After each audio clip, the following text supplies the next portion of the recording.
Okay,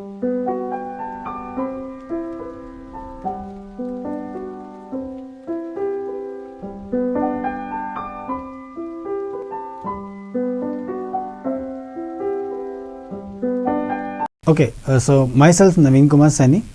In the course Wireless and Mobile Communication, code REC 085. In this lecture, we are going to discuss the spread spectrum modulation.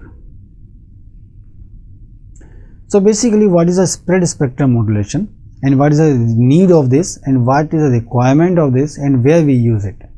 So these are the few questions which we must know about it. So whenever we talk about the spread spectrum, so it means this is spreading of the signal, so that it can also fit into the channel itself. Okay, so spread spectrum techniques are the method or are the methods by which a signal generated with a particular bandwidth, which is deliberately spread into the frequency domain, result in the signal with a wider bandwidth. So this is a basic part, basic thing about the spreading of the signal.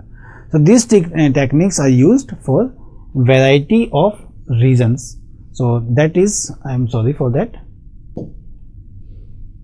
So that is used for the variety of reasons. So which includes the establishment of the secure communication, increase resistance to the natural interference, noise and jamming, to prevent the detection and to limit the power flux density. So which is the case in the satellite downlinks.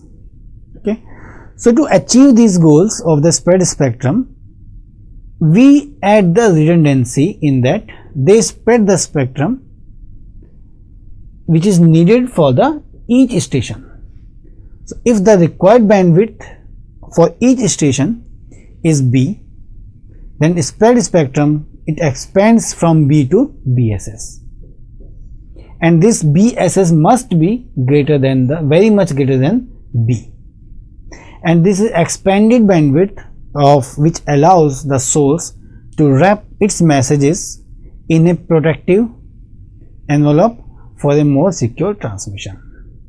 Okay, so after the creation of this after signal which is created by the source, so it shows in the figure that this is our main signal which has the bandwidth of B, and it is multiplied with the spreading code, and then the spreading process will going on, and after that the resultant of bandwidth will be BSS. So this BSS is more than this B value. Okay, so this is the basic part of the spread spectrum modulation. So in this spread spectrum modulation, there is a wideband modulation technique in which the spread spectrum transmission offers following the three main ideas or the advantages. So first one is the spread spectrum which are highly resistant to noise and interference, and the process of recollecting a spread signals spreads out the noise and interference, which causing them to recede into the background. Okay, then spread spectrum signals are difficult to intercept, obviously, because the signal which is widened out and it is coming, difficult obviously to intercept that same signal, it is a little bit typical. Third is the spread spectrum which can share a frequency band. So which many of the type of conventional transmission and minimal interferences are there.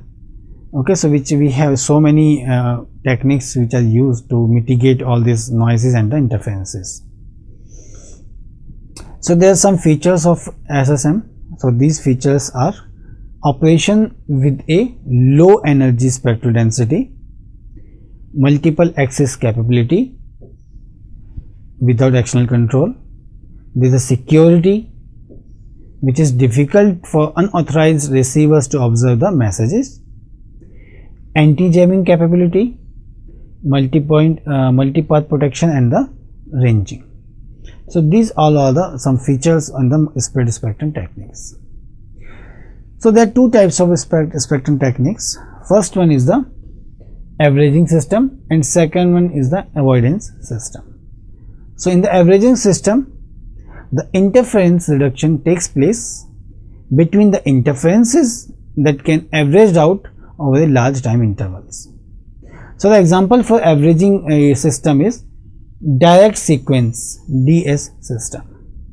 Second one is the avoidance system. So in this avoidance system, the reduction of interference occurs because the signal is made to avoid the interference for a large fraction of time. So the part of the large for the largest fraction of time, so it can be avoided.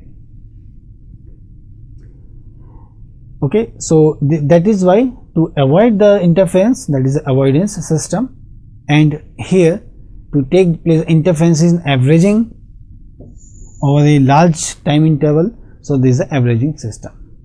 So the example for the averaging system is DS, the direct sequence system, and in avoidance system the examples are frequency hopping, time hopping, and the chipping system. Okay, so these all are three examples of the avoidance system: frequency hopping, time hopping, and the chipping systems. So in the first, that is direct sequence spread spectrum. So in that spread spectrum, or in short we say DSSS technique, which also expands the bandwidth of the original signal, but the process is different. So in DSSS, each data bit is replaced with n bits using a spreading code. So in another word, we can say in each bit which is assigned a code of n bits, and those codes are called the chips. So one cycle will call one chip, and if there are 11 cycles or the 11 bit code, that is the n chips.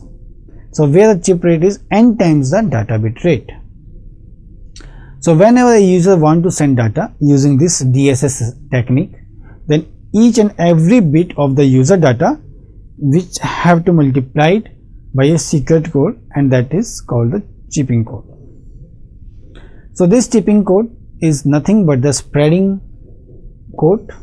Another name of this thing is spreading code, and which is multiplied with the original message signal. So simply, as we said in the spreading concept is same. Digital signal will be there, zeros and ones, and each bit is multiplied with this n chips sequence, and then in that way the spreading of the signal will takes place. So it is mentioned here itself that the original signal, and it is multiplied by the chips generator, then the modulator do the same this functionality, and the spreading signal will be like this. So this example we can see in the figure itself. So in this figure we can see that this is the original signal, that is 1 and 0, 1 0 1, and we are just using the spreading code which is of 11 bits. So from here to here, this is 11 bits, and we multiply the 1 with this, and we do the XORing. Then in that case we see, then if we have the same signal, then it will give the 1, otherwise it will give the zeros.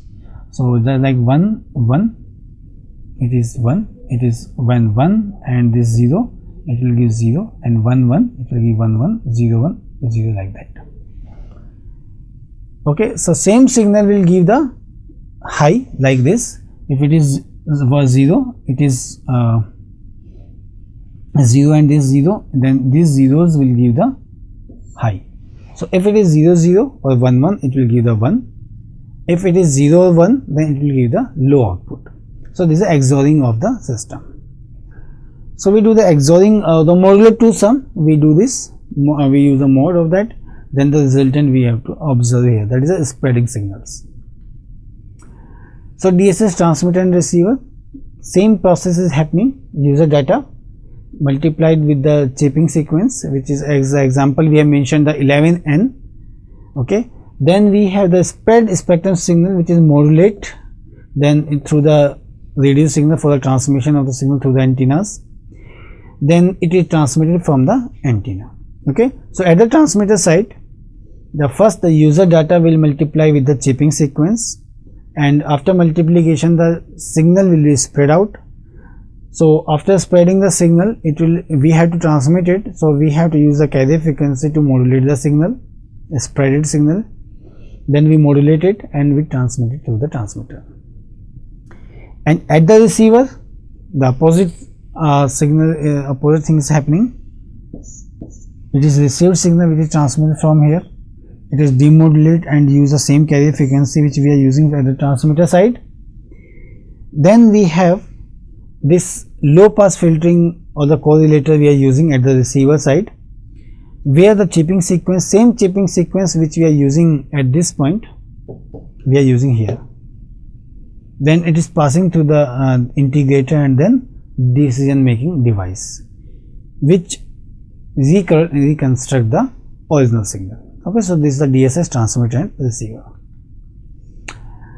So same thing is mentioned here in the diagram in this figure, which mentioned that the data, that is logic 1 and 0, we do the XOR operation with this sequence, and after XORing we receive this signal, and again we are doing the XORing with the same PN sequence and the signal which we are receiving, that is zeros and ones.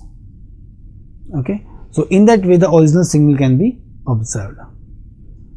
So it can be also obtained through the time and frequency domain, so in which the unique code is used to spread and despread the signal using the logic which is shown in the figure A, and XOR logic in the spread spectrum method, and the spreaded by the multiplication. So this is the second method. So this is the first method where we are using the XOR gate. In the second method we are simply multiplying it. So multiplying with the data signal with the PN code, that is PN sequence, or the pseudo noise code, and the coded signal will be like this. So this is the spectrum of the signal. So this is a band of -BM to BM, and this is the band of the PN sequence, that is BS to BS. So this BS to -BS to BS is more than the BM. So this is the spreaded signal which is we have to transmit it into the channel. So PN code, bit rate, spectrum. So these are some terms which we must know about the spread spectrum technique, in which the code rate which is provided for the generating each bit of the PN code, and bit rate of PN code is called the chip rate. This is very important. Okay, so the bit rate of the PN code is chip rate, which is 10 times more than the data bit rate. Okay, so the smallest time interval which is given the time chip time, that is TP, and we call it as a time chip or the TP. So total time will be NC times, because NC times the chips. Okay, so this value will be nothing but, if this value is the T chip, then it will be multiplied by the NC. So this is the total time period. So this is the total time period of the complete sequence. So the chip rate which decides the final transmission spectrum of the system. So this is one of the property of the PN sequence, which is called as the autocorrelation property of the DSS, which matching of the signal is done with the itself. So autocorrelation should be maximal for the DS or the PN code, so that the correct PN signal can be identified at the receiver from the numerous coexisting signals. So the correlation of the two PN sequences can be orthogonal in nature. So that is R tau A is equal to 1 upon T code CT plus T. So this is the autocorrelation, and the cross correlation between the two different PN sequences, RC tau, that this is the value 1 upon T code, CI first, you can say the ith PN code, and CJ, that is the delayed or the displaced PN sequence. So the value of the autocorrelation is maintained at the 1, and the difference between first and second peak is the NC into TP. So that is why it is mentioned that the matching of the signal is done with itself. So there are some other properties of the Pseudo-Noise code. So these are, the first is the balanced property, then the run length property, and then we have the autocorrelation property. So we have also discussed the autocorrelation property previously, but there is a mathematical form which we must know. In the balanced property, in every period the number of plus differs from the zeros by exactly one digit. If there are 7, number of ones are 7 and number of zeros must be 6. So the difference between the number of ones and zeros must be 1 digit. So hence NC is an odd number. Okay, so this is called the balanced property. So in this example it is mentioned in this stream of the PN sequence, the number of zeros are 7 and number of ones are 8. So which meets this property of balance property. Similar to that, we have the run length property. So in the run length property, in every period, again the half of the runs of the same sign have the length 1, and 1/4 of the 1/4 which have the length 2, and 1/8 have the length 3, and so forth, so on and so forth. Then the number of positive runs which equals to the negative runs. So this is a run property. So it is mentioned here out of 1, 2, 3, 4, 5, 6, 7, 8, 9, 10, 11, 12, 13, 14. So out of these 3, 2 runs are the zeros, like this one and this, and 2 runs are of 2 bits, like 0, 0 and 1, 1, and rest of the runs are of single bits, like this one, 0, 1 and 1. So we can calculate this, how many runs are there. So total runs are 1, 2, 3, 4, 5, 6, 7, 8. Okay. So in this, out of 8 runs, I will give the one example only. Out of 8 runs, half of the runs of same sign have the length 1. So 8 by 2, 4 runs will have the length 1. So how many 4s? 1, 2, 3, 4. So these 4 have the single one length, 1 run. 1 run means only 1 bit in that. Similar to that, 1/4 have the length 2. So 1/4 means 8 by 4, that is 2. So 2 have the length, 1/4 have the length 2.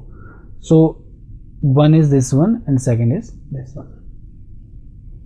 So similar to that, this one and this one. Similar to that, 1/8 have the length 3. 1/8, that is of that one have the length 3. So that is 0, 0, 0 and 1, 1, 1. So there are so on. We can write it like this itself. There's so on values are there. Okay, so last is the autocorrelation property. In that, this value is given by 1 upon NC, number of agreements minus number of disagreements. So in comparison of one full period. So aperiodic and periodic sequences, the periodic sequence is one that does not repeat itself in a periodic fashion. It is usually assumed that the sequence has a value of 0 outside of its stated interval. In an ideal aperiodic sequence of NC chips has autocorrelation to be NC. For no shift and 0 and plus minus 1s with a shift of 1 or 0 more bits, also called the bar consequences, and that is the 1, 2, 3, 4, 11 and 13. So these are the values of NCs. So NC value can be 1, can be 2, 3, 4, 5, 7, 11 and 13. So a periodic sequence, which is a sequence of pulse or minus ones that represents itself exactly with this specified period. Okay. So some are the most popular sequences, periodic code sequences. So first one, that is the maximum length sequence, which we are going to discuss today itself only. Walsh-Hadamard sequences, gold coded sequences, or Kasami code sequences. So these are the few of the examples or the methods through which the PN sequences can be generated, or the spread spectrum sequences can be generated. Okay, so in the maximum length sequence, we will going into it only. So in which in this maximum length sequence, the PN code is generated in a maximum length shift register. So they will, the maximum shift registers are there. There is different stages of the sequence is there, through which when we are passing through the sequence into that stages, then what is the output. So these shift registers are nothing but the linear feedback shift register. In short, we call as the, that is the LFSR, linear feedback shift register. So this sequences, this shift register will tell the different stages of the PN sequence. So what are the different stages by every clock period? So in that, the M sequence generator using a memory element. So obviously when we talk about the stages, so it means we require the flip-flops. So these flip-flops or shift registers will give the stages of the system. So if we keep on clocking such as sequence generator, then the sequence will repeat after 2 to the power p minus 1. Then the number of ones in the complex sequence and the number of zeros will differ by that sequence, by 1 only. So if p is equal to 8, okay, so if p is equal to 8, then there will be 128 ones and 127 zeros in the one complete cycle of the sequence. So if the period of an M sequence is NC chips, then in that case the NC will be what? This will be 2 to the power p minus 1. So in that it will be your p. So in this it will be your p. So p is the sequence or the number of stages in the code generator. So total complete sequence will be NC is equal to 2 to the power p minus 1. So this is the number of stages itself.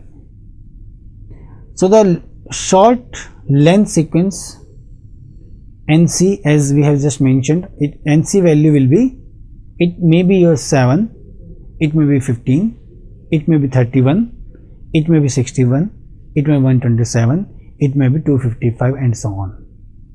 So the value of NC can be calculated based on the value of P or the stages. Now the next property and the property of the autocorrelation is also included in that. So in this, the autocorrelation function of an M sequence is in the periodic nature and assumes only two values. So these two values are 1 or it may be 1 minus 1 upon n. So when the shift parameter, that is tau, is an integral multiple of chip duration. So this tau is nothing but this is used for the correlation of the sequence. Okay, so this is self correlation is going through into the PN sequences, autocorrelation or the self correlation. So the method which we use to combine the or the add the multiply the direct the band original signal with the PN sequence, we use the modulo 2. Okay, so this is cycling shifting version of itself, resulting in the another shifted version of the original sequence. So there are several properties of the PN sequence which is used in designing the DS system. So some features are which have the maximum length pseudo random periodic sequence, we call it as M sequence, or the PN sequence itself, which is noted below. So this is in over a one period of the sequence, the number of +1 differs from the number of -1s by exactly 1. Also, the number of positive runs equals the number of negative runs. Okay, and third, half of the runs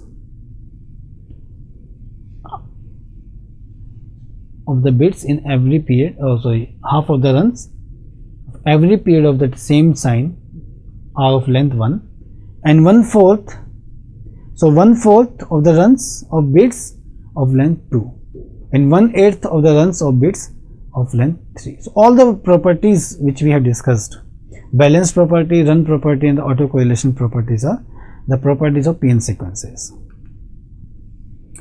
So this maximum length pseudo random code generator can be implemented in the two ways. So that is, the linear feedback shift registers can be implemented into the two ways basically. So first one is the Fibonacci implementation, and second one is the Galois implementation. So the difference in that, it consists of a simple shift register in which a binary weighted modulo 2 sum of steps is fed back to the input. But in the case of Galois implementation, it consists of a shift register and the content of which are modified at every step by binary weighted value of the output stage. So it is mentioned here in this diagram, this A figure, which mentioned the PN sequence generator with the 3 shift registers. Just for example, it is mentioned here, but in the, this is used and for data spreading. But in the case of Fibonacci implementation of LFSR, we use the different stages, stage 1, 2, 3 and 4 and so on of the P types M sequence, which is the steps which we have HP, HP minus 1, HP minus 2, HP minus 3, HP minus 5 and so on up to H0. So H0 and HP have the value 1. The gain of this value is 1, but intermediate values are HP1, HP minus 2, HP minus 3, HP minus 4 and so on. So these will generate a polynomial. Okay, so this polynomial is called the primitive polynomial. So this portion is showing the primitive polynomial. So this primitive polynomial is used finding these factors.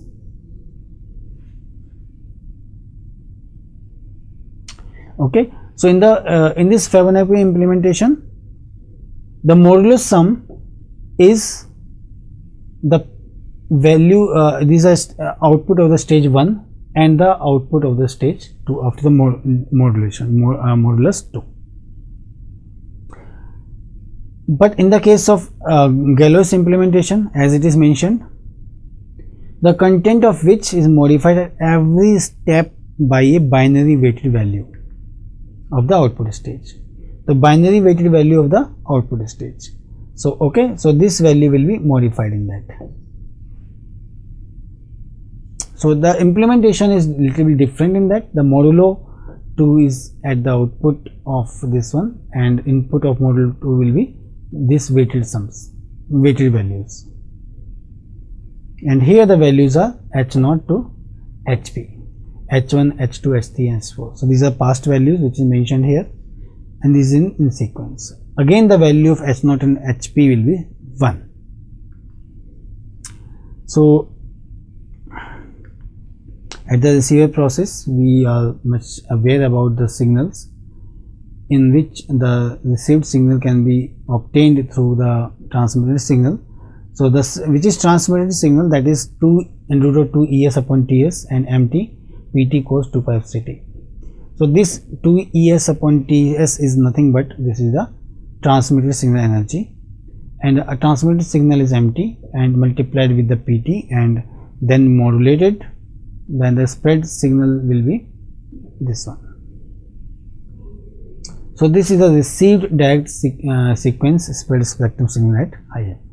So IF wideband filter, okay, so it is passing through the IF narrowband filter, okay, which is multiplied with the PN code generator. So this PN code generator is same which is at the receiver side. So it is passing through the DPSK demodulator, and synchronization system is required for synchronizing the bits with the signal. Then the received data will be same as we transmitted at the receiver. So in that, the detection of signal and the despreading operations can be that can be either by active or method or by passive methods. So what is the active method? Which comprise the time and frequency domain, and the passive method is only frequency domain. Okay, so it shows the complete picture which we have discussed right now. So in the receiving process, it also mentioned that the received signal spread spectrum at the IF, which is passing through the IF wideband filter. Okay, then again the same process is happening. So this is the output of this one, although you can say this is the input of this modulator. Okay, so the output will be the spreaded signal. So this is the output of this signal. So this is after the spreading. So we can see here that this is a signal that is which has the interference, this one. So this is the interference. So after the spreading by the PN sequence, the signal will be widened. Oh sorry, the signal will be like this. Same signal. This is your B, and here this is the interference. So this is called the processing gain. So this processing gain is given by BSS divided by the BES. Okay, so this is the processing gain. Fine. Okay, so this is a simple example. You can go through it where we have just simply mentioned at the end that this is our bit stream which we want to transmit. Then this is the PN sequence which is multiplied with that, and then this is the scrambled data SSM, spread spectrum after modulation. So this is the representation of all this signal, that 1 is represented by pi, 0 is represented by 0, 1 is represented by pi, and so on. So this is the transmitter side, and the receiver side again we are multiplying with the PN sequences. The received signal will be obtained here, same thing. So we are performing the XOR operation between these two. We are performing the XOR operation here itself. I am not going into it now because we have discussed it already. Okay, so again we are performing the XOR operation here. So we must know about the XOR operation, then the same signal will be obtained. Okay, so we are going to stop it here. So in the next lecture we will discuss the new topic. So thank you very much.